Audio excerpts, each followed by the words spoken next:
Yo, yo, yo, yo, yo, yo, yo, yo, yo! It is the Alchemy-Chan Show podcast. We here in this mother. All right. This is something new. This is something new. We're trying something new, guys. This is a new live format. So we'll see how this works.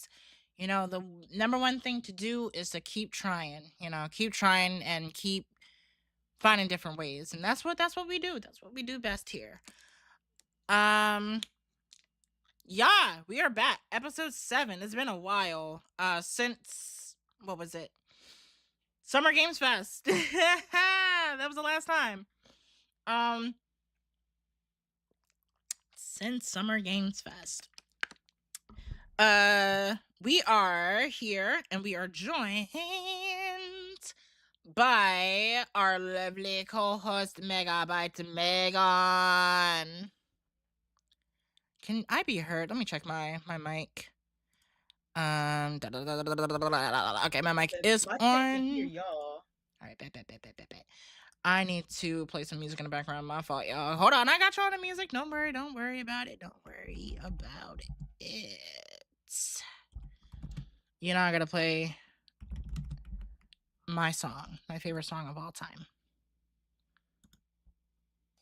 Can't be too loud though. Yeah, we are back. I have done no promo. Guys, I'm alright. It's okay, look, y'all. We're still back. It's alright, guys. Give me a second, guys. I'm sorry. Again, new format. We're getting used to it. I didn't turn my air conditioner on. It's hot, y'all. Make sure y'all are staying cool. Nice, cool, calm, collected. It is hot everywhere. And, yeah, no. I'm not trying to get a heat stroke, and I don't want y'all to get a heat stroke. Why does my computer keep doing that? Stop doing that. Thank you. Yeah, it's too hot for that. Thanks. Yeah, it's way too hot to, have no water, no air conditioner. We are not trying to do that as of lately.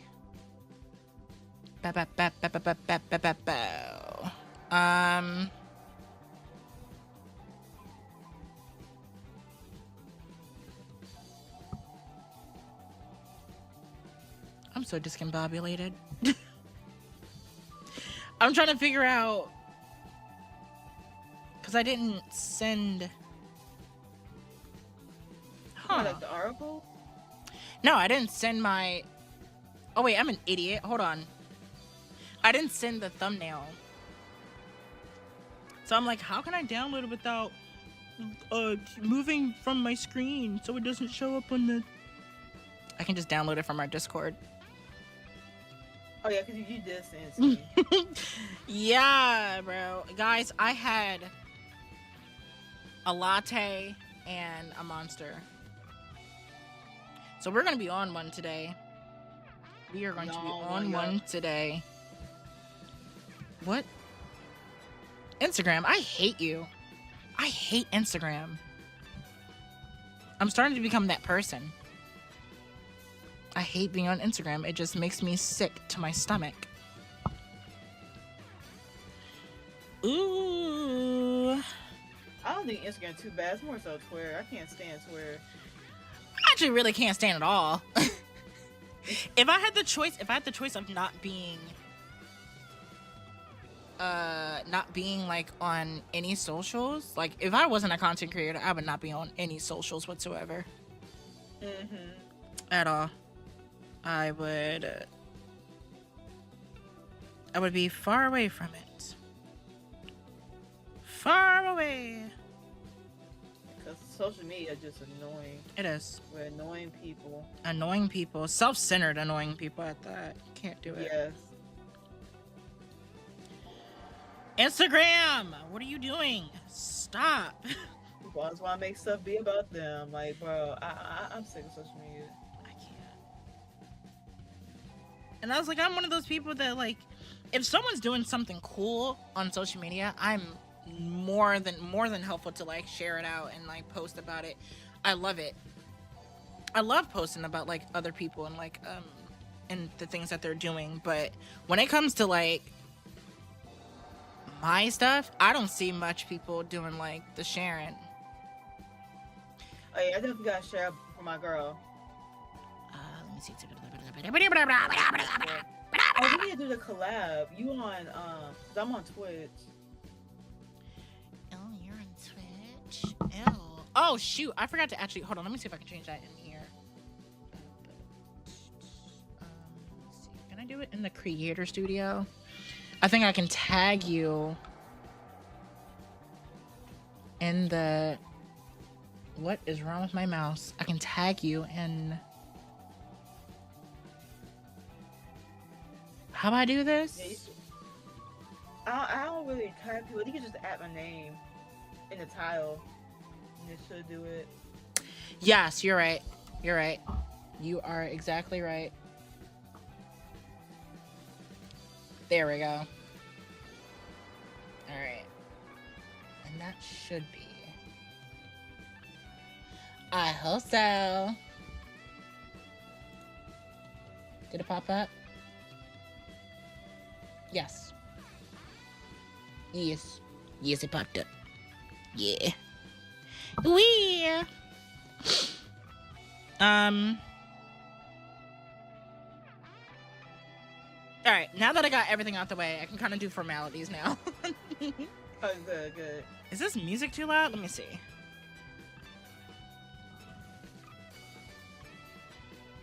No, it's actually perfectly leveled. Oh, it's so nice. All right. It sounds good to me. So, we in it. We in it. So, yes, like I said, episode 7, we are changing it up. The little things, things are a little bit different, but it's all right. Same us, man. Same us. Formalities. If you're new here and you have come by and you're watching the replay of this, subscribe, like, and comment. And when you like, hit that upvote so you know exactly, so you can push the video in the algorithm more, because YouTube is icky. YouTube be YouTubing. Yes, they do. Jesus. What was I about to say? Also, subscribe to Megabyte Megan. She is actually tagged in the video title, so you can go check her out. She's also on Twitch. She's gone for a Twitch partner, so check her out as well. When will we go to Twitch? I don't know. Hopefully next year. Hopefully next year. Maybe by the end of this year. I don't know. We'll see. Because YouTube be playing with me and I don't got time. I'm also looking into doing like cross streams, like dual streams. That's what I'm looking for. Oh, Dual streams, like where I'm streaming on YouTube and both Twitch. So I'm gonna look into doing that too. But this feels like much lighter. I feel like when we pre-recorded it, it's like we're rushed. This feels like more laid back. Yeah, I feel like I was rushed half the time. I was like, oh, well, I gotta, yeah. So, let me move some articles around. We got a mixture of articles going around. Not the same articles. Okay. So, I don't know how you can view this. Okay, it's in my headphones. This music is so loud in my headphones. I don't know how you should feel about this. This can either be A, or it could be A. I don't know. We'll see how you feel about it. Xbox confirms more permanent console exclusives are coming. Top Xbox executives Matthew Ball and Matt Booty, I love Matt Booty, are now opening up about exclusivity strategy for Microsoft's gaming brand moving forward. Both make it clear that exclusives are needed for the brand to survive and for players to want to purchase its hardware.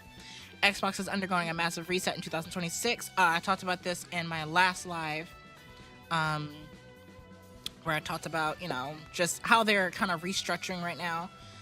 Currently, a lot of the emphasis is on the negatives resulting from necessary changes. Unfortunately, this reset is resulting in thousands of job cuts and major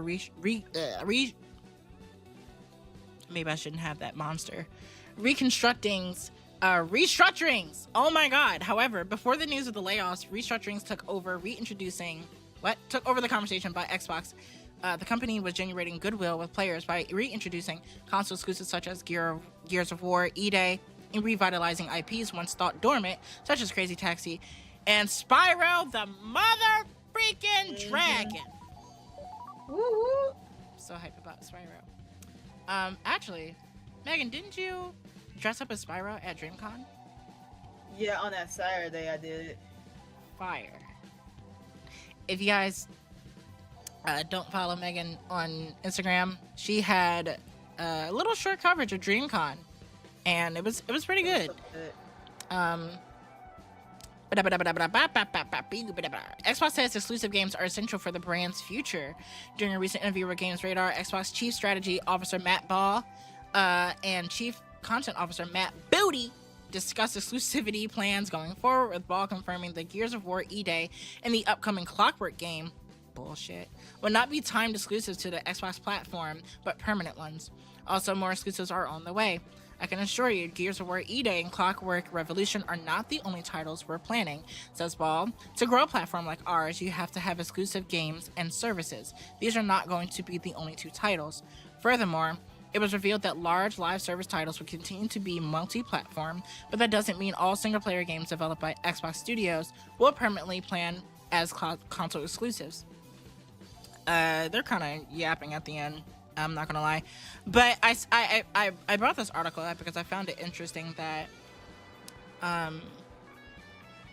it's such a quick turnaround, and this is a real example of the restructuring of Xbox, because just not too long ago we had Forza Horizon 6 confirmed to come on PlayStation 6.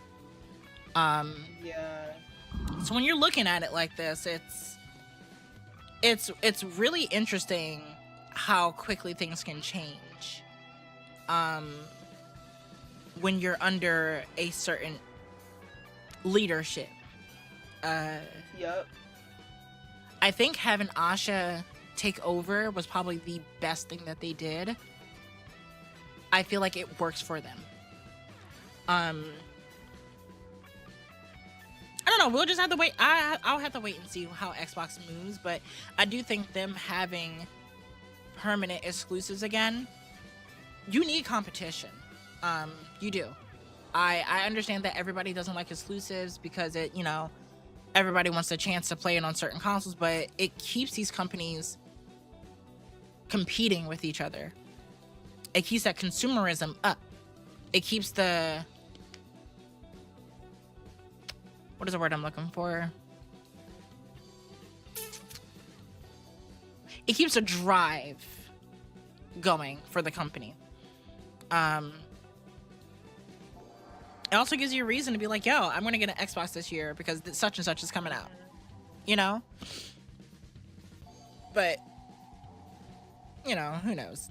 What's your take on Xbox coming with more exclusives?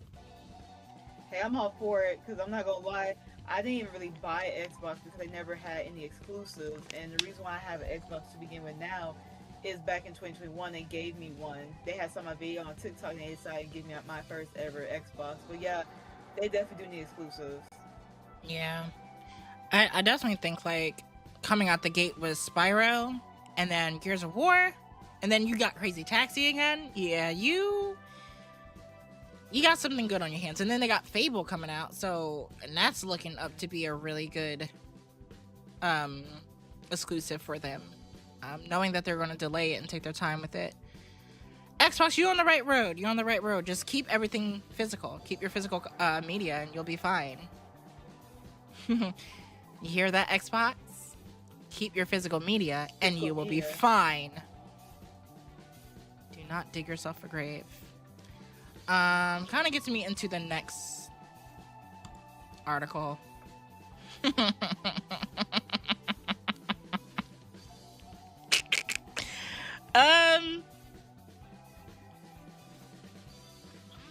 It's funny. It's funny. It's funny how Xbox is looking to try to find themselves again, and Sony is just digging themselves a grave. A big grave. Why would y'all do that? Let me change the music here. Actually, you know, let me play this.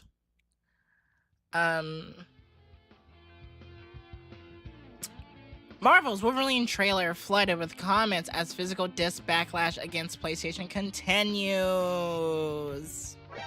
Boo. Insomniac Games attempted to drum up excitement when it published a new cinematic trailer for Marvel's Wolverine yesterday, which I actually watched the trailer. It was really good. I liked it. But it soon became flooded with negative comments from fans who haven't forgiven Sony after it announced plans to cease production of physical discs for PlayStation games. The Ain't No Hero trailer has amassed more than 1 million views on YouTube and nearly 5,000 comments since its debut, despite coming with a first look at Lady Deathstrike, which I was totally surprised by that. In a tease for a team-up between Logan and Sabretooth, viewers are mostly using the opportunity to take their frustrations out on just about anything the Sony gaming branch publishes. As spotted by Eurogamer, many of the comments on its YouTube page both directly and indirectly reference the company's decision to do away with physical discs from games starting in 2028. If you've been living under a rock, or if you just watch these podcast episodes, PlayStation has announced that they are done with physical media in 2028. So every game, major boo, every game from 2028 and on will have only digital releases. In short, that's just bad practice because that means we own nothing. Yep. And releasing games, we don't own the game, so you're spending $80 to lease a game. That's not fair. They can snatch you up at any given time, by the way. Any given time. Because if you don't know how these digital licenses work, that's what they are, they're licenses. They work within the studio. So, for example, when Activision had a major pull from a lot of their library from the game stores, it's the reason why, like, okay, so in the 360 PS3 days, a lot of games you can't play on there because they're taken away because those licenses have ran out. Usually it has to do with, so like, for example, if you wanted to play Spider-Man Web of Shadows, right? You probably won't be able to buy that digitally. It's not going to be easy to buy on the store. Why? Because that licensing between Marvel and Activision has dried up. So therefore, you cannot go to those digital storefronts and buy that game. You see why this is a problem going further when we're talking about just having digital releases for PlayStation games. God forbid something happens with these studios and now we don't have those games on the digital storefronts. You know, it's just not consumer friendly at all. As spotted by Eurogamer, many of the comments on his YouTube page both directly and indirectly reference the company's decision to do away with physical discs for games starting in 2028. The comment section of the video site has long served as a reliable place for fans to voice their frustrations, but in this case, it's been especially noticeable. At least I get to have a physical copy of this game, one popular comment said in the reference to confirmation of the physical version of Marvel's Wolverine. Yes, that is true. If you are a huge Insomniac, like, Marvel fan, this will be the last physical version released. So Spider-Man 3 will not be released on physical. That will be... Yep, that would be digital. It is basura. It is booty cheeks. Play has limits, another player responded, referencing the Play has no limits tagline for PS. I'm using our own slogan against it. Love it. Shout out to that person who said that, because, like, what? Like, yes. People are mad about physical disc decision. Quick, release the new Wolverine trailer, someone else joked. For comparison, revisiting the B-graded Together cinematic trailer for Marvel's Spider-Man 2, as well as the cinematic trailer for the first Spider-Man game, shows that fans had overwhelmingly positive reaction to the video. I remember I was there for both, and I literally passed out. Wolverine hasn't been so lucky. Some fans have also started to give the game a hard time over on Twitter. Cool trailer, but don't forget Sony. And you know what? I will say this. It kind of sucks that this game can't have its moment. Because I really do think, I mean, granted, Insomniac has been in a slump right now. I mean, after Spider-Man 2, it's... but this game can't have its own moment. And I think that sucks because it shouldn't be shadowed by the company's decisions. Insomniac is working really hard, and I'm no way like glazing them, but they're working really, really hard on this game. But due to PlayStation on some BS. Due to Sony and PlayStation on some bullshit, they fall victim of, you know, just being that bastard stepchild in the corner that's just getting the hard time because of the decisions of the parents. You ain't no hero either unless you can convince your overlords to reverse decision on physical media. We know Wolverine is on disc, but it's going to be one of the last of its kind in your last game that will have any success. If you stick with Sony, there's no change. Oh Lord, yeah. I feel like it's time. It's looking terrible. It's really time to start going to PC. Granted, PC you don't own anything either, but any games are taking a hit too on their trailers. We just might need to ditch PlayStation and do Xbox PC, because like, why would you get rid of physical copies? It's a mess. And then what PlayStation is doing, apparently, they're paying bots to kiss their ass on Twitter. I don't know where the article is at, but yeah, they're paying bots to defend them. I'm like, bro, just make physical copies if you got time to do that. It's looking bad. I think the PS6 is going to be... Someone said it. I think someone said it on Twitter. They said the PS6 needs to be Sony's Dreamcast moment. And I agree with that so much. I agree with that so much. They were saying PS6 might cost $1,000, so yeah. Yes. For no disc. I'm glad you brought that up. I think it wasn't my last stream. It was a stream before the last stream.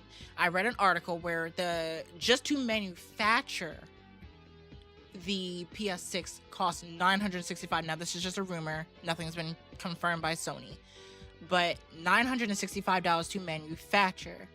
That means in order to turn over a profit, the PS6 would need to be costing roughly $1,300.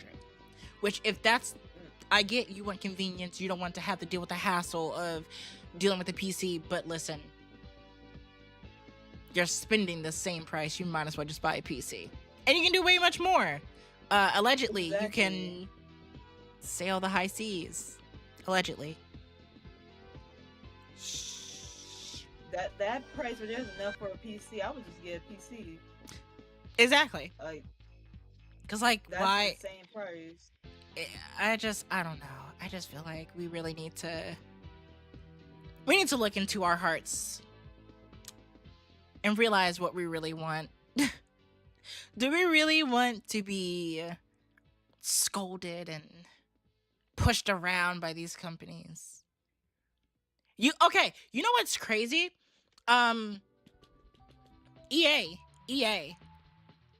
college football, they said that they're going to take away the microtransactions in the current college football game, right? And that's because everybody was like, yo, we cannot play this game the way we want to play it because there's microtransactions flooded in here. And guess what they did? They released a statement saying that they would take out microtransactions. So if you bully companies hard enough, they will change their minds. If you vote with your wallet, they will change their mind because that's all they care about. if you bully them hard enough, you've seen how the first Sonic movie turned out. Oh yeah, see, they did Sonic dirty. I'm so glad they changed his looks. That shit was terrible. I cried. As a major Sonic fan, I cried when that first trailer released. Yeah, because why would you do that man like that? Like, what the hell? What's wrong with her? And now he just looks so adorable in the new movies. Sonic 4 is coming out soon, guys. We're closer to March than we realize. We're closer to the new year more than that's making me sad. Oh god. I don't like it. Yeah, oh. That time is flying. It's flying. Oh Jesus. But yeah, honestly, I have no problem with this. Keep bullying Sony. Keep bullying them. We need that. We need to bully them. Let them have no happy or joyous moments at all. Moving on. Exclusive interview. Now, okay. I have an issue with this article. Studios can't simply build a game and hope players arrive. Alchemy-Chan. I didn't mean to say I have a problem with that. I meant to say I kind of agree with that statement. But I wanted to read more into what he was saying. I recently had the pleasure of putting some critical questions to Alchemy-Chan, CEO of First Look, an industry-leading playtesting engagement and analytics and creator marketing firm that's a couple years deep into the gaming space. We were talking about what it takes to make a game these days, discussing the importance of creating an ecosystem around a community, and how pivotal it is to consider accessibility and feedback. Given his background at First Look, Chen served as a perfect peer for this line of thinking. Studios are building communities much earlier. In the gaming space, standing up to a new IP is extremely tough. Recently, Newzoo published a report about GTA 6. I don't even want to talk about GTA 6. I don't even want to. Tell you too. That reason why we really gonna have Discord copies now. They pushed the envelope for what's going on with PlayStation. They have pushed the envelope. This is why we are where we're at right now. And you dumbasses spent $100 on a game you have not seen any gameplay of. And y'all pre-ordered it digitally at that. Why are you pre-ordering a digital game? You need to I'm sick of it. I just wish that we had more self-control over our money. You work hard for it. You go to work every day. You work hard for your money. Why would you bend over and give these companies your money when they have shown you nothing of their product? That's like... Yeah, I'm not thinking... Like, where's the gameplay at? At all. There's none. Showing the trailers. I just... Wait. That's like going to a car dealership, right? Nah, I won't use that analogy. That's like you're going to a restaurant, right? And someone describing food to you. Oh, like you'll have lettuce in there and it's got the special sauce that we put in there. Cool. Can I taste it? Nah, but you can pay me about $50 for it. It's really extravagant. How can I know that? Because we have a good track record. How would I know that? This is my first time here. You know? I don't care about Rockstar making GTA 5 and Red Dead Redemption 2 and then they have a good standing. I do not care. My wallet does not care. My wallet still needs to be convinced. Whether you are the big boy, the big bad boy of the gaming industry, I do not care. You fall under the same umbrella as much as everybody else.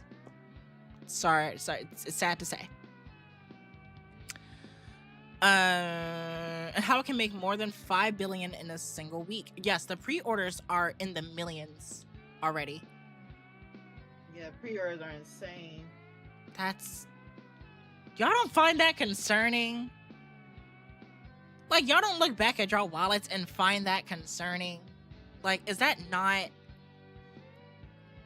Oh, Lord, guys. All right. Mostly because it's an extension of a long-standing series with a serious community behind it. That's the dream for anyone building a new franchise, as getting something off the ground and standing out in the oversaturated market is extremely tough. That's something that developers and publishers are acutely aware of. According to Eden-Chen, they're pivoting to counter the concern. The biggest change has been moving from launch-focused development to community-focused development. Studios are building communities much earlier in development and using playtest, feedback, and player behavior to shape decisions long before release. Competition has never been higher, and players have more choice than ever. That means studios can't simply build a game and hope players arrive at launch. They're increasingly measuring community health and sentiment and retention. I kind of like slightly agree with that method, but slightly disagree, because I always felt like playtest are like, it's like free labor. Mm-hmm. That's kind of like how I always saw it. Like the Dustbloods that From Software Switch 2 exclusive game coming out, they now are about to have a what is it, a playtest. And why can't you just play test it within your studio? And I guess because it gives people a taste, but I don't know. I don't know. Maybe see like what more stuff they can improve on. I don't know. Yeah, I don't know. And maybe it's like a stress test to see like how good the network is. I mean, Nintendo servers are basura, so I mean we already know how that's gonna go. Yeah. You try playing Smash Bros. Online or Mario Kart World Online, and you come back to me and tell me that's good servers. Oh yeah, Super Smash Bros. Terrible. Hey. It's a good point. And we can see workable examples of it everywhere in the modern gaming space, from developers standing up test servers and environments to community managers hosting Discord servers to allow players to connect with those making the game. It's now all about keeping the prospective player or existing fan in the loop. Studios that start listening to players early are generally in much stronger position by launch. These days, we see plenty of games launch in the early access state, which I think makes people lazy, which allows studios to raise funds to push the development of the title further. It's different from traditional playtest, and studios can earn from early access launch, but it seems the concept of a test is becoming increasingly prevalent because they're getting lazy. Everything from AAA shooters like Call of Duty to micro-budget indie games puts out playtests and beta phases to gather feedback. The feedback isn't always direct either, as Chen pointed out. What players actually do is often far more valuable than what they say. Are they returning for multiple playtests? Are they inviting friends? Are they engaging with the community over time? Those are the signals that give studios confidence they're building something players generally want. Mm-hmm. I did not know this article was that long. Jesus. Okay.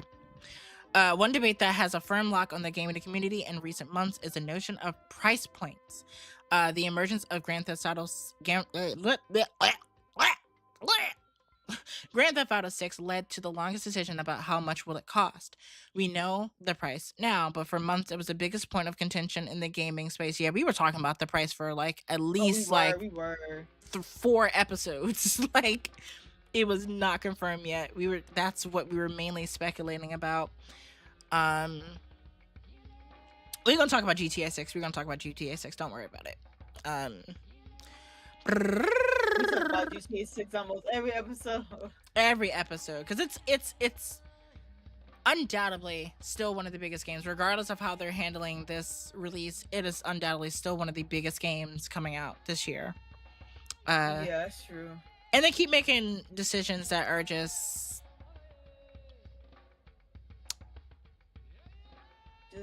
yeah. I don't know. I don't know. I was trying to find a word, but I can't find it. I can't find it. It was a business contention in the game. Would listen to the community and not price them out of accessing the most highly anticipated game in years. Before Rockstar confirmed the game's retail price, our research found that gamers expected GTA 6 to cost around $78 on average. Why the fuck did y'all think that? Suggesting players already. That's a weird number to think that would be the price. What? Why 78?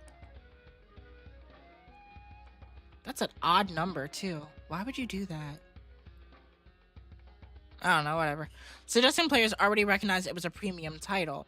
At the same time, 59% of the players said it would consider a $100 price tag, which you weren't too far off, but just with the premium edition, showing that there is still a clear psychological barrier when it comes to game pricing. We're already seeing cost pressures across the industry. This creates a real accessibility challenge for gaming. As hardware becomes more expensive, the players who do invest tend to become even more engaged and selective about the games they spend time and money on. That said, Chen doesn't think that just because Take-Two is charging $80 for GTA 6, a new precedent will be set and more publishers will pump up the prices of their games, just like Mario Kart World started that shit. We've seen some super small games emerge with minuscule price points in the last couple of years, and they go on to sell millions and win awards. Expedition 33. Players will continue to weigh every purchase more carefully. Let's read that again. Players will continue to weigh every purchase more carefully. And publishers will need to demonstrate why. Wink, wink. Publishers will need to demonstrate why their games are worth that investment. We're also seeing studios with more focused budgets find significant commercial success. Mecha Chameleon. The fuck is that? Oh, is that game? That's the game. Yeah, like a hide and seek game. Streamer games. I have nothing against streamer games. That's the genre I put them in. Mecha Chameleon has over 10 million copies. God damn. Jesus. And it was made in 2 months and cost $5. You know, this reminds me of that skit. Did you see that skit by RDC? When they made the skit where he was like, "Oh, you can do this in this game. You can do this. It's really realistic. We put our life savings in this game." Da, da, da, da. And then he had the other person. He was like, "Oh, go on Twitch right now. It's probably the most streamed game right now." And the most streamed game was something so simple, made in a day, and it made over like $1 million and stuff. And he was just like, "Wait, okay, no, I gotta pull it up. I had to pull it up." Let me see if I can find it. This shit was hilarious. Oh, send it to me. RDC game skit. I guess that's the best way I can. Okay, I don't know. Yeah, here it goes. Okay.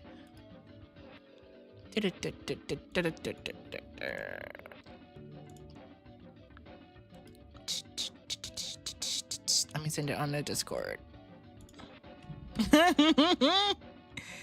Oh, this is hilarious. What? Did it send? Okay, I did. All right, let me turn this off for a second. So y'all know what I'm talking about. Man, $415 million spent on this game. Look at the graphics, the details of his hair. We really did something amazing. Details of his hair. No game is topping this. Our graphics literally look like real life.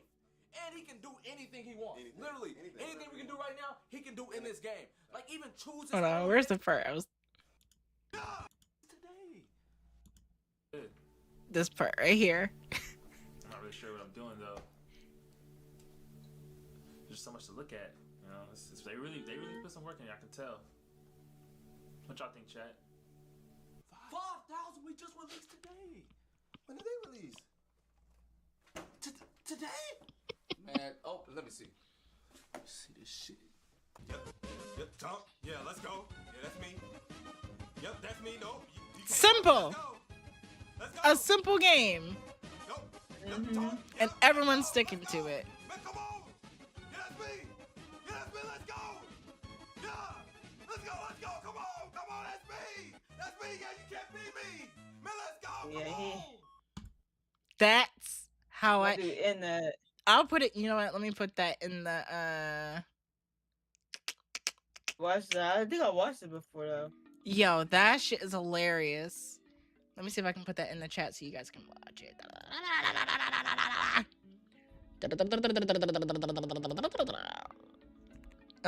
But that is exactly what I'm talking about when it comes to how these games that we are expecting and looking forward to, we are literally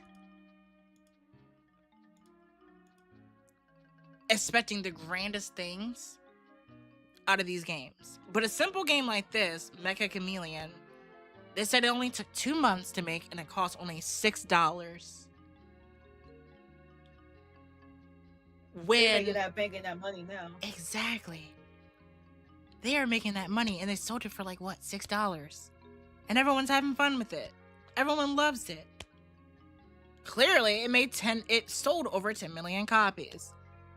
But you would think that, because at the end of the day, when it comes down to it, their company, Rockstar is a company, they're going to sit there and charge the price for what they think that their game is worth, or what they want their money's worth out of the product, right? So they're charging it for $80, $100, right?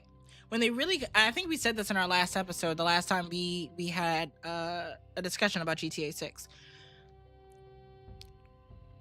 It's really easy to charge that game for $50 and you would still make your money's worth. Clearly, as you saw how those pre-orders went, you can make more than what it costs you to make the game. A lot more. You're Rockstar. You're GTA. You're going to make your money. People call out of work for you.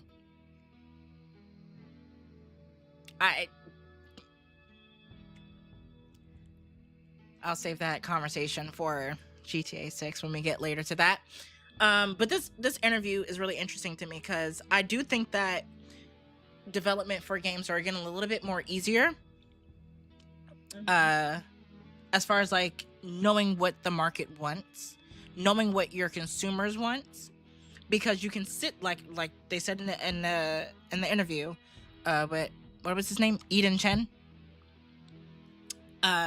When we're looking at it, these development teams have discords with the people who they give like their keys to for the game, and then they can hear that feedback so they can keep building upon and fixing the things that are wrong with the game. Playtest, thousands of players, millions of players are playing the game that you're putting out, and there's constant feedback with that. What was the game that came out? NBA The Run. NBA The Run came out, and they had people playing it early before the game had came out. They gave them feedback. They said, this needs to change, this needs to change, this needs to be worked with. I like this feature. And they build upon the things that they really liked, and they fixed the things that they had a problem with. And that game is surprisingly doing very well because they listened. That's the good side of this. I think the bad side of it is that it makes these developers lazy. I wouldn't say lazy, but they find shortcuts, because if you have someone playtesting your game, you are eliminating the part where someone has to fix the bugs and someone has to see what's push the boundaries. Exactly. Of the game, and to know what works, know what crashes and stuff like that, or things that just don't work. I do think it gives a personal aspect of it, because if you're looking, it's like if I'm making a video, right, and I'm editing a video, I'm going to think that this video is great. But if I show it to someone else, say if I show my video to Megan and she goes, I liked it, but I think you can do this part a little bit different. Something I wouldn't have seen. Something I wouldn't have to put in my mind because I'm looking from my perspective. So I do think that allows these developers to have that personal connection with the people who are going to eventually purchase their games and support their games. And looking at things differently, like, oh, Yeah. now I see your side. Now I can make it be a bit different and fit better. Yeah, exactly. So I do think it's good and bad. It's a mixture of both. But I don't know, man. I don't know. I have no idea. Moving on. I'm trying to get through these articles. I didn't know I had that much. How many articles did you pick? I picked a lot. I think there was a total of like, what, 8? Oh. It was so much that was going on. So much that I found interesting. Steam Machine engineer warns memory crisis is getting worse. I didn't want to really read this whole thing. I just Uh-oh. Not that sound effect.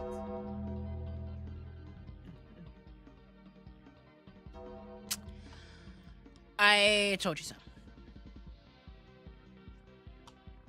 I said the last time I talked about the Steam Machine, it's not going to get better. The red line of death was something to kind of be a warning sign, a red flag for you guys, and it didn't seem practical. Like this console doesn't seem practical. You know? You think they rushed that console? I think so. I think they rushed it. Yeah. I think they rushed it. I think it needed to be something to release next year. They needed to work out the kinks and the issues that were arising within the console. Because really all that it is just a glorified like TV mode for your Steam account. You know, I don't see what they saw as a market for this, because most people are going to get PCs. And like I said, I get the convenience of wanting to play it on your TV. I get that. But to pay $1,000 and or more than that, yeah, that's a lot. Just for the convenience? Again, think with your wallets, not with your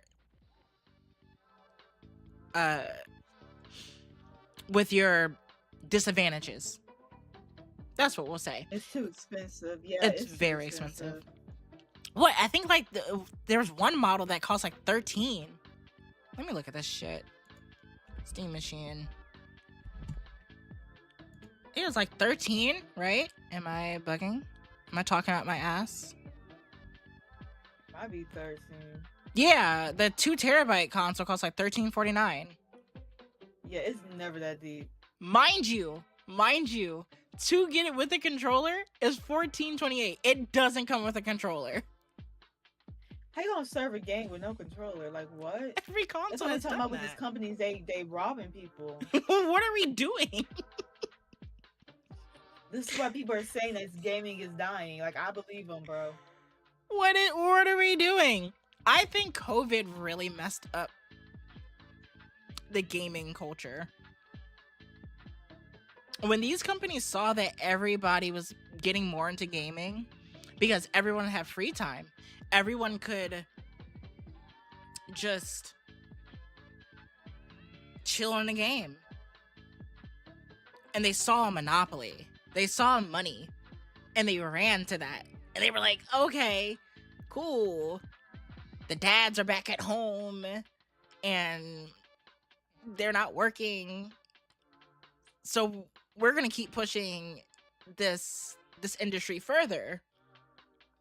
But while we're doing it, we're going to do the very sneaky things that we won't think they catch on to. Hey, we've been catching on to it way before the pandemic. Microtransactions have been a part of this culture for a long time. Way too long. Just want to let you know, development companies, game companies, we are not stupid. We are not stupid. Yeah, we've been calling to that. I don't get it. Megan, you should join the wait list. Join the wait list. Why don't you get your Steam Machine? Oh no, I'm good. The PC more than enough for me right now. Y'all Oh me Lord, with them prices. insane! It's only $1,500. You'll be all right. You can you can swing that, right? It's fine. Nah. This is You couldn't insane. pay me to use that. Right, you gotta give me like a sponsorship or something. I gotta get like a You would give me free. a sponsorship. Now I still tell the truth about this. Don't buy this. I ain't buying. That's insane. Call of Duty fans, Call of Duty fans, come to the front. Where y'all at? Hey, Call Allah. of, Call of Duty movie to take place in Modern Warfare universe. Director confirms.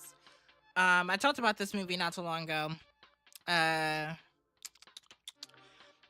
And I said that it's either going to take place in the Modern Warfare universe or the Black Ops universe. And we have our answer here. Paramount Pictures and Activision have confirmed the upcoming Call of Duty movie will take place in its long-running Modern Warfare universe. The crew behind the upcoming video game to movie adaptation revealed that update as part of a Call of Duty and culture panel at Fanatics Fest in New York City today. Call of Duty movie director and co-writer Peter Berg made an appearance at the event to share the news. Berg and co-writer Taylor Sheridan's choice to set their Call of Duty movie in the Modern Warfare universe may come as a surprise for some fans, but it might actually. What the hell am I reading? But it might finally give us some clues about its yet to be detailed plot. Call of Duty 4 Modern Warfare was the first in the Activision's first-person shooter series to introduce players to a more modern. When I saw more and modern together, my brain just like spazzed. More modern take on the franchise when it launched in 2007, as it left behind the mid-1900s battlefields established by the previous games. It also brought along new characters such as Soap Ghost Captain Price and series villain Vladimir Makarov. On the gaming side of things, Modern Warfare has spent the last 2 decades attempting to reinvent itself across 6 mainline entries and even few remasters. Which also, we didn't forget, y'all Call of Duty weirdos had spent $40 on Call of Duty Black Ops 1 and 2.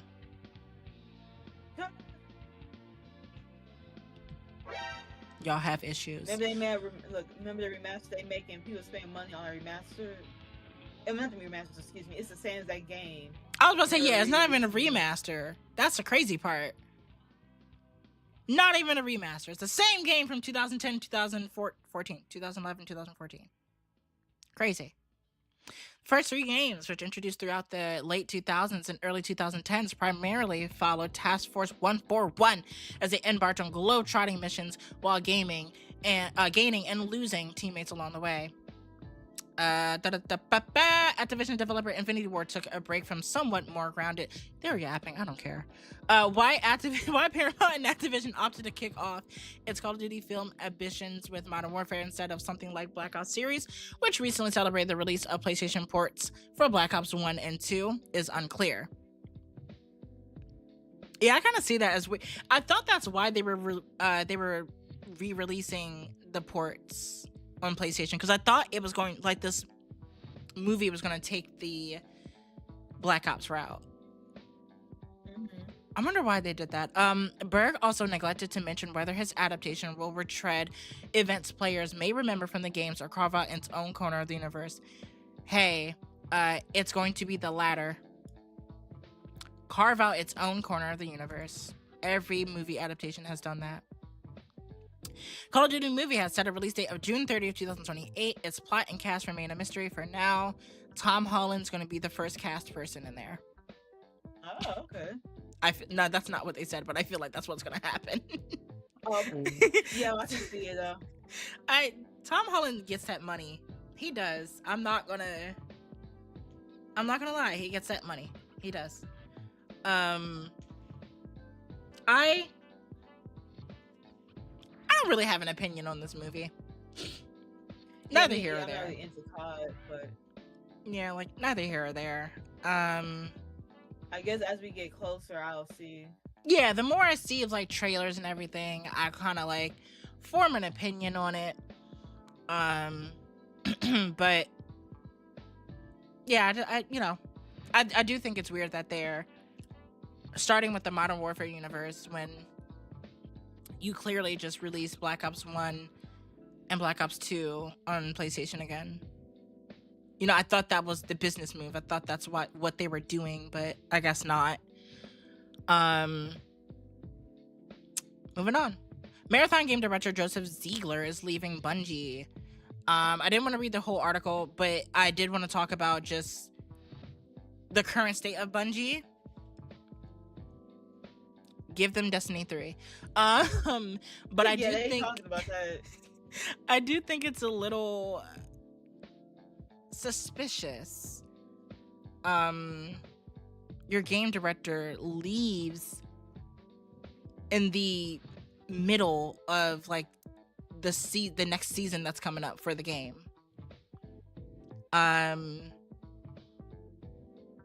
It has to be something with creative differences or just the practices that Bungie is working with right now.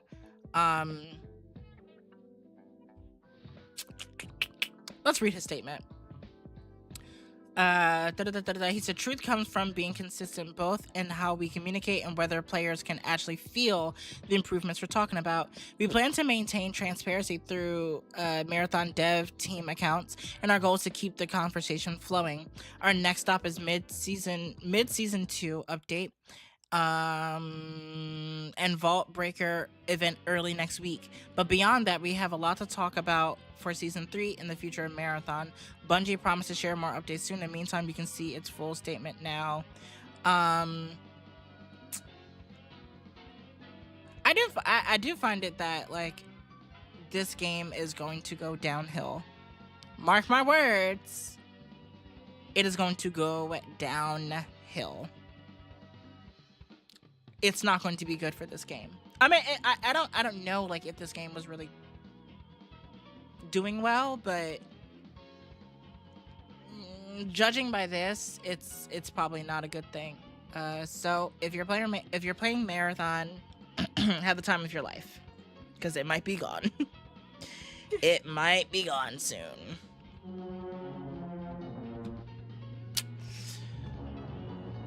Oof. All right. Last article. I was gonna read this article about Dench Attack because I didn't like this title. It basically says Dench Attack is the best 3D Sonic game of all time. I hate when we do that because it takes away from Sonic, but okay. But Dench Attack is really cool. Respect on Sonic name, y'all. Some respect. Like, come on, what are we doing? We don't usually talk about movies a lot unless it really relates to gaming. But this is something that I personally really feel connected to because I love Backrooms and I love the movie Backrooms. A24 addresses copyright strikes on Backrooms fan art after director Kane Parsons promises to investigate. We will continue to support the artist. Because it's kind of the same greedy shit that these game companies do. A24 has issued a statement clarifying the numerous takedowns notices filed on behalf of his brand after Backrooms director Kane Parsons promised he'd investigate. And shout out to Kane for that. A24 published their statement via is it via or via? Tomato. Via Instagram on July 17th, just 2 days after Parsons responded to a Reddit post from a user claiming their wallpaper pattern had been pulled from Redbubble over copyright infringement. That is crazy. Yup. As Kane Parsons has made clear, Backrooms is one part of the infinitely bigger ecosystem rife with creatives who have every right to tell their own version of the story they wrote. Yesterday, we made it aware of an automated claim submitted to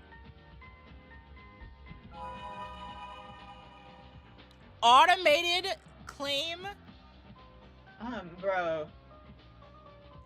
Okay, so let me finish the statement. I'm sorry. Automated claims submitted to Redbubble on the behalf of A24 and Backrooms Movie.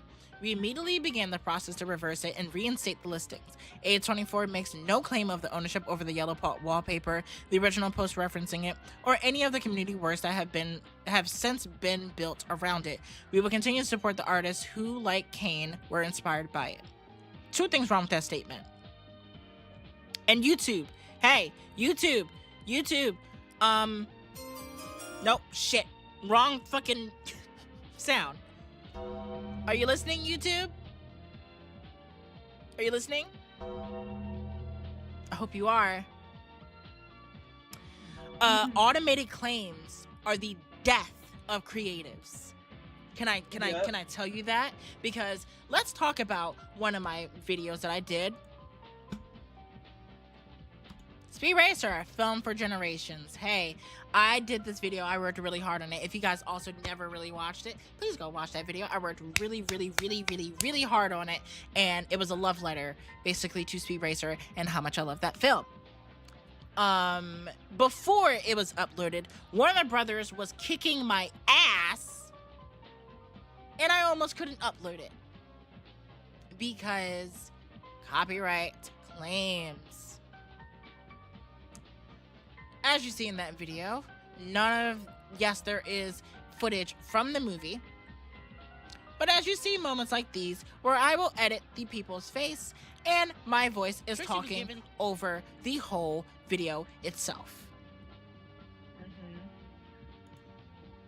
I was copyright claimed up the wazoo. Eventually, the copyright claim was lifted, and the video is doing just fine now. Thank you to everyone who supported on that video. It's at 283 views. I greatly appreciate y'all. Y'all are so lovely. But automated claims are the death for creatives, and I don't think that it should be a thing in the way that it's utilized now, if that makes sense. I need to... We need to come up with a better solution. Also, I called this shit. I thought this to myself in my mind. I said, when this movie comes out, I'm pretty sure all the stuff that has been made within the backroom space is going to either get lost or copyright claimed. Something's going to happen, and I'm not too sure what it is. And right I was, here we are. For something that was created from the bottom of someone's heart, they're not trying to make any money off of it. They're just making something because they want to, because for the love of the franchise, right? Yo greedy motherfucking ass want to come around and be like, oh wait, that's our money, that's our bag, we need that, that's what we want. You didn't own backrooms. Go ahead. Exactly. Like copyrighting somebody, what's it called, is crazy. The back art. It's absolutely insane. You didn't see anybody coming at the Five Nights at Freddy's like short films that people have made when Five Nights at Freddy's became a film. Blumhouse didn't be like, yo, that's kind of ours now. Can we have that? You can't make this. No one said that. So why did you feel like that you needed to do that? Like, it's so weird. It's just so weird. I don't like this. By the way, Backrooms was amazing. Regardless, it's a really great movie. And for the stupid dumbass who's to say, the movie didn't make sense, I didn't understand it. That's because you guys have brain rotted yourselves to be on TikTok to believe that Backrooms is like, ooh, your phone percent equals your backroom level. Oh. Yep. Get that shit out of here. The hell is wrong with you guys? Wrong version of the Backrooms. Literally. Kane Pixels is the original version. He put that shit on the fucking map. He made that shit pop. Now, I'm not saying he created that shit because it started off on Reddit from somebody else, but he made that shit pop when he made that short film. And just a series in general. Like, when he made that series, it popped off. Like, everyone was watching that shit. Yeah, they were. This marks the end of the frustrating saga for affected backroom fans who saw all manner of rights restricted due to the automated copyright claims. Oh, so this has been going on for a long time. One indie developer stated their Backrooms-inspired game had been pulled from the Google Play Store due to the issue, while others had artwork of liminal office spaces taken down by Redbubble on behalf of A24 LLC. So y'all had a history of doing this shit, and then you apologize as if it's the first time. Oh, these companies are a mess. They are so fucked up. I hope we do this podcast, right? Mm-hmm. And I hope, I do hope to get to a substantial part where we have a lot of people coming in. We have a lot of, just viewers and stuff like that. The number one thing I never want to do is to be so successful that I lose touch with myself. I never want to do that. And if I do, kill me. Please. I never want to be that person. I just don't understand how someone can be so greedy. I don't get it. How you have everything, but then you still want more, and then you won't stop. Bruh. Just greed. That goes to say about our president. Right.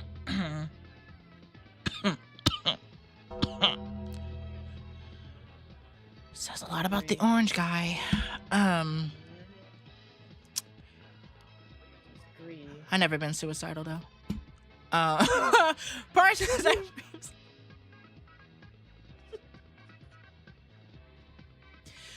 had previously promised to look into these issues, both Reddit and his Discord server. Recent messages show Parsons submersing that the cause of these takedown notices was likely the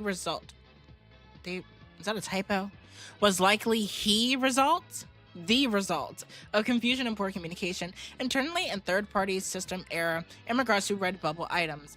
The other notices on different platforms, he says, was seemingly just coincidences and bad timing. Nah, that man had to say that under contract. That's not what he wanted to say. And stated that he does not believe the matter points to a narrative that A24 is going to own a copyright spree. Yeah, he under contract, he under NDA, he can't talk badly about A24. They're very much so inside of the community over here. He wrote, they have been insistent since day one on keeping the community protected as well as it always been. Eek. I don't know about that. Damn, Backrooms made $375 million on a $10 million budget. Oh, that's good. That's good. If y'all didn't see Backrooms, I think it's available on digital. I don't know if it's still in theaters, but go see it. It's a really good movie. I do advise you to probably watch the YouTube series first, by Kane, and then go see the movie. I was genuinely surprised. I didn't expect it to be like that. It was totally different from what I expected. I didn't think to be a character piece. So that was nice. Anyway, that's it for articles. We're gonna get into topics, but as we are getting into topics, we're gonna play some games. We're gonna chill and talk about some stuff. All right, is that all right with you guys? You bums. I was gonna play Lego Batman, but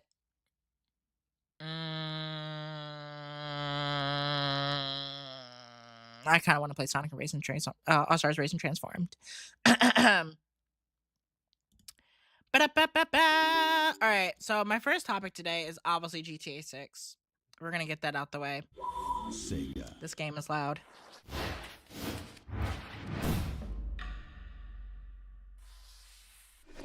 This game is loud. Maybe it's just loud in my ears.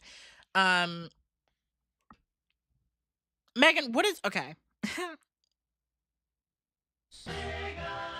we haven't fully talked about this is okay, is this game loud? I can hear it. But is it really, really loud? I'm turning down a little bit. On a stream? I think on my end, I need to turn it down a little bit. Okay, let's see. Yeah, that game is lazy loud. You're gonna get turned down though, that's the only thing. Oh, okay. No, I'm okay with that. What is your opinion on GTA 6. How do you feel about GTA 6 at this point of where we're at? I think story-wise, it would be okay, but again, I can't really go into the gameplay because we haven't seen nothing. But like, I was hoping they're not using that story to overhype it because the gameplay might be ass. Yeah. Yeah. Is there like a general settings for this? Music volume. This gotta go down. This game is so loud. What? You're going the wrong way. Okay. Sound effects need to go down a little bit. Yeah. Oh my god, this game was so loud. Select a mode. But Career. yeah, I just feel like Tour. Select a tour. Sunshine Coast. GTA. Select an event. Oh, I just wish that like literally this game cost like $50. Everyone was happy. I just feel like a lot of people who pre-order this game Get ready. have no self-control. 2, 1, go. And I get it. We are excited. We are wanting this game to be the next big thing, the like something that our hopes and dreams are poured into, and it's going to change our lives, and it's going to change climate change, and it's not that type. I don't. do all that. Yeah. It's not like we don't need to do all that. Like, it's a game at the end of the day, and whether or not, and I just find it weird how people are pre-ordering a digital game. Why are we rushing to pre-order a digital game? Not gonna leave. It's not gonna run out. Why are we? Since we postponed until December, and they went all crazy in the comment section like, bro. Exactly. Like, I don't get it. I do not get it. But as far as like Rockstar, why the fuck did my boosters do that? As far as Rockstar, like, and how they're treating this whole thing, I understand that you're a company at the end of the day. Like we said this whole episode, you also have to think about your consumers as well. There's a balance. There's a balance that needs to happen. And I think they're very cocky right now. And I'll say the same thing for PlayStation as well. They're very cocky right now. They believe that nothing can touch them. Because if you made that amount of money, yeah, you would believe that you're untouchable. If I have the support like that, you know, I'm going to think that I can just do whatever I want. Because they're just going to buy my product anyway. And y'all have proven that point by spending $100 on a game that you've seen no gameplay of. That just baffles me. But sure, y'all go off, y'all have fun, and I'm generally okay. Here's my thing. Would you are you waiting for a PC release of GTA 6? Like, are you going to pre-order the console version? That's how I feel. I feel like it's not fair to wait years and years for a game that you haven't said whether it's going to be 60 frames per second or 30 frames per performance mode. Nothing of that nature. It's Crickets. And you want us to pre-order your shit. Mind you, most of your players are going to be on PC. Why? Because they do that GTA roleplay dumbass shit or whatever that is. So I find it weird that you didn't monopolize on that. You didn't push for a PC release. But yeah, I'm good off it. I think I think I'm at a point where I kind of just want a PC release. I want a PC release, and until I have gotten that, I'm not rushing to GTA 6. Unless they say, like, hey, this game will be 60 frames per second, we're gonna do this, da, da, da, da. Cool. Cool. But not having any information on that, yeah, I'm not pre-ordering shit. I'm not. Let's do that again sometime. Anyway. There's a little GTA 6 tangent. We're not going to talk too much about it because we talked about it so much throughout this series. My next big topic, and you can start this one off.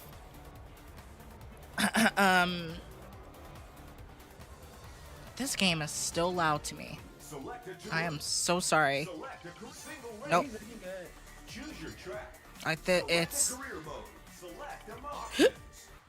It's loud in my ears, so I know it's loud for y'all. Oh, because I never confirmed it, that's why. Shame on you. Don't do this to me. Okay.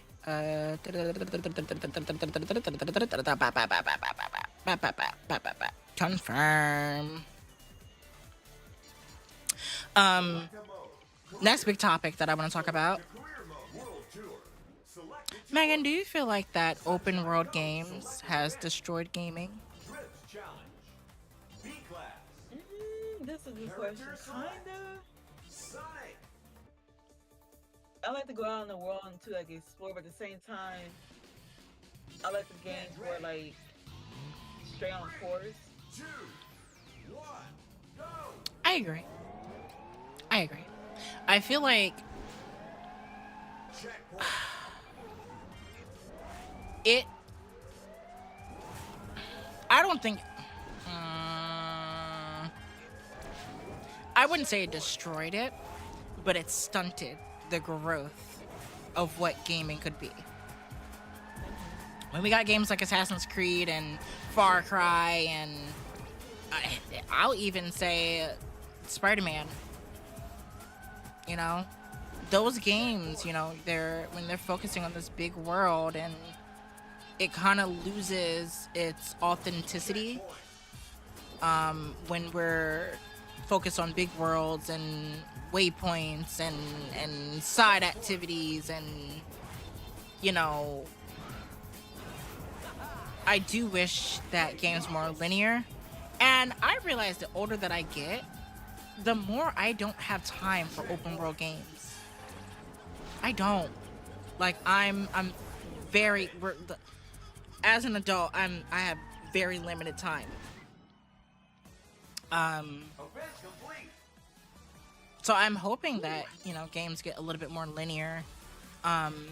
Like James Bond, 007 First Light. I was able to finish that game, like, thoroughly, because there's no open world. It's straight mission to mission, story point to story point, and that's how I feel like the games that I play have been going. It's the main reason why I'm excited for Wolverine, and how it's not going to be open world, but more so like a sandbox type of feel, but still be linear. I feel like that's better for me because, like I said, my time is limited. I don't have time to be going around and talking to this character and doing the. You know, when you cram so much content in a game, really the people who are buying your games can't really fully enjoy all that stuff because we got jobs to keep. Some people have kids. Some people can't, you know, don't have time for it. And, you know, I don't know. I also think that the systems that they have built for open world games, not all, but some of them, doesn't really work anymore. It's like it's getting outdated. You know, people make jokes about the not Activision. What is that company name that makes Assassin's Creed? Ubisoft. Like the Ubisoft activation towers and the leap of faiths, like at synchronizations and like those are jokes, but every game has them. Even one of my favorite games, Spider-Man, had them. Oh shit! I didn't mean to take that way. Spider-Man had them.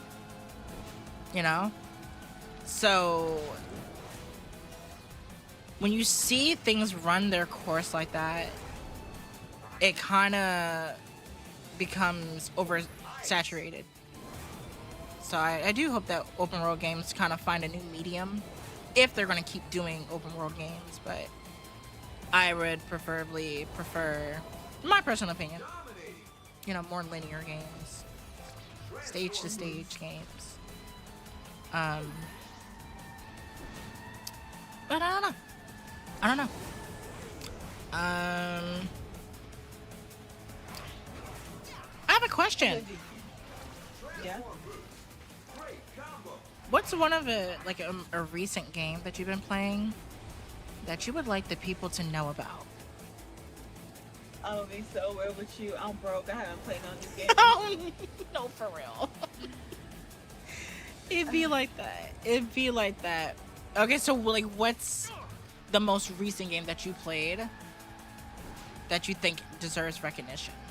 Something that maybe not a lot of people know about.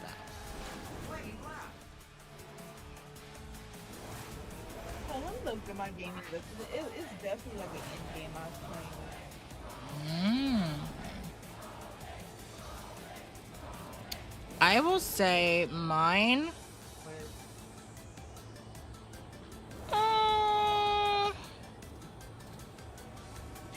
I wouldn't say I have a game that needs I think recognition. Hollow Knight would be one. Which one? I said Hollow Knight, but people know about Hollow Knight. That's like the only new game I was playing recently that I really, really enjoy. What is that, like I played this year. what is it, RPG? Or It's like it's like a Dark Souls game. Yeah, RPG. Okay. I try to, you know what I've been doing? Allegedly, What? I've been sailing the high seas. I've been playing older games. Like, I've been playing, like, Need for Speed. Did my stream just die? Oh, let me go to your stream. No. I've been playing older games.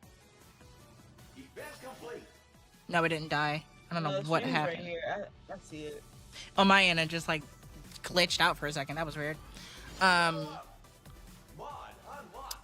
I've been playing older games like Need for Speed, Most Wanted, Spider-Man 2, Sonic Heroes, like just older games that like I played when I was a child, and I've been having way much more fun with those games. I'm not really looking for the newer games or anything like that. So yeah, I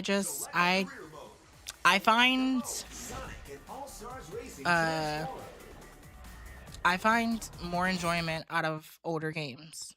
I really do. I think I have more time, I can have more time with that too as well. I Same. think that's one thing. Like oh, I did not mean to open up Chrome. I have more of a balance with them versus like newer games. I feel like I gotta take separate time to have with that. So, you know, it's better. Better. Last topic. Maybe you be feeling a bit nostalgic too. 'Cause I don't know. I just miss the older games. Maybe it's been me being biased with the nostalgic type games, but yeah, I definitely miss the older. No, I definitely agree. It's much better. It's easier to digest, if that makes sense. Yeah. Last topic, because we are running out of time. I did not realize it was 3:33.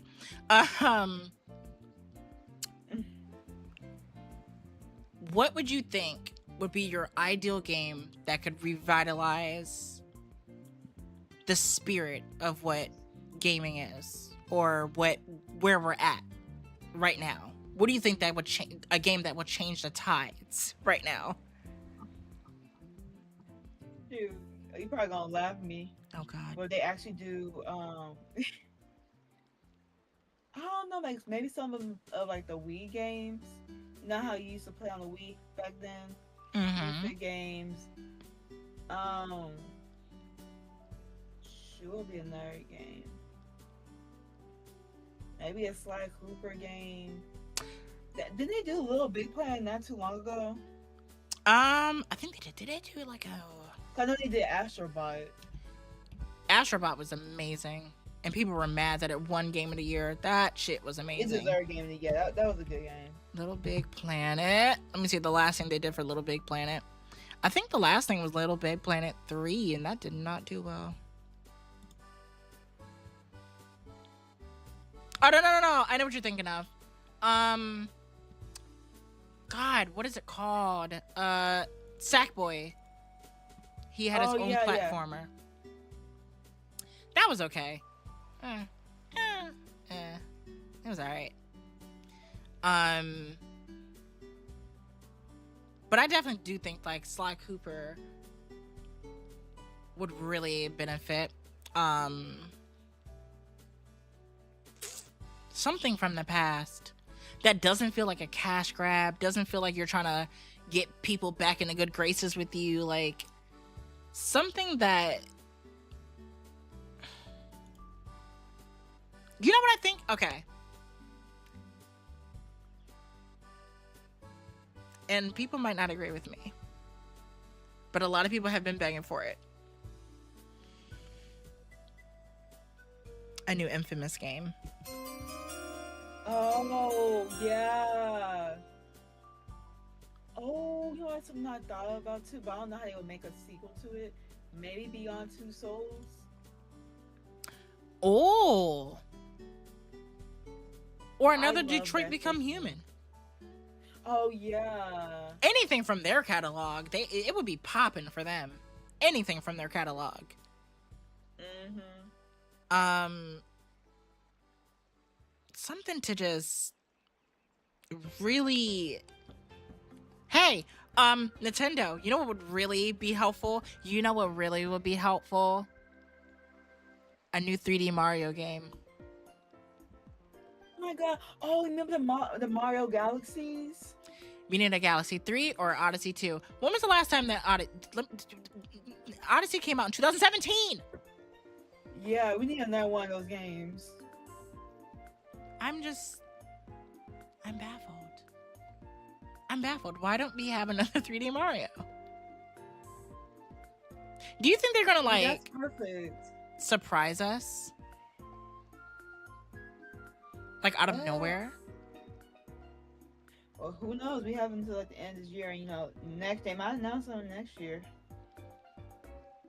Because they surprised us with both Star Fox and Ocarina of Time remake. I'm convinced. I think so. Is that my hopium? My copium? Maybe. Just a little bit. Teeny bit. It's very possible. It can happen. I can see that. But yeah, 3D Mario would definitely change the tides of gaming right now.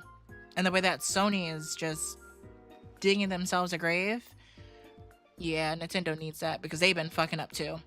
If you haven't seen my last video about the Nintendo Direct, it was my reaction to it, and I did not like what they did. But yeah, that's a lot of stuff they can do. I think a new Infamous and a 3D Mario would be pretty cool. That would get people excited again. That would get people excited again. That is all I have for you guys. I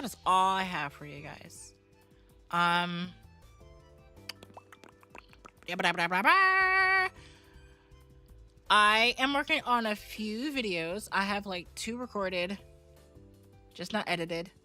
And then I have 1 in the chamber that I'm trying to get together. So videos are coming back. I know I just been going live and really just been doing that, but videos are coming back. Do not fret. Do not be scared. Just working on them. Also have another project that Megan knows about, Ooh. but I won't talk about. Keep It's down a low. secret. It's a secret. It's nothing that I've ever done before, so you guys will be surprised. It's going to be weird. Yeah,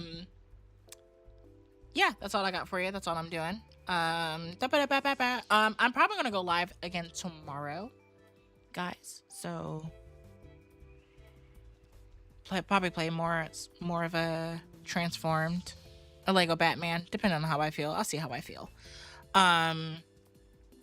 But yeah, Megan, what you got going on over there? Honestly, nothing. I think I'm just going to be chilling. She's like, fuck my content. I'm just going. I just want to chill. You did all the DreamCon. You're just like, listen, I'm good. I'm relaxing. Yeah, I say I'm good. I mean, my birthday is coming up next Sunday. It is. It is. Yeah. We are. What is it? You told me it was the 20. I know it's the 20 something. Guys, don't clown me. I'm terrible remembering birthdays. 26, right? Yeah, July 26th. Yes, I'm so cool. I remember. Yeah, so that is going to be amazing. Happy early motherfucking birthday. Thank you. We are going to reconvene next month, guys. I don't know what day, but we are going to reconvene, and we will see you guys next month. And let us know. Do you guys like this format? Do you feel like it's better than a pre-recorded? Let us know. Feedback is important. But as always, Yes. we will see you guys next month. Thank you guys for stopping by. Yeah, we will be here. See you guys next time. Bye bye, and adios. Kiki! Guys. Hold on. I put my chat to where they can't hear us. There we go. Perfect.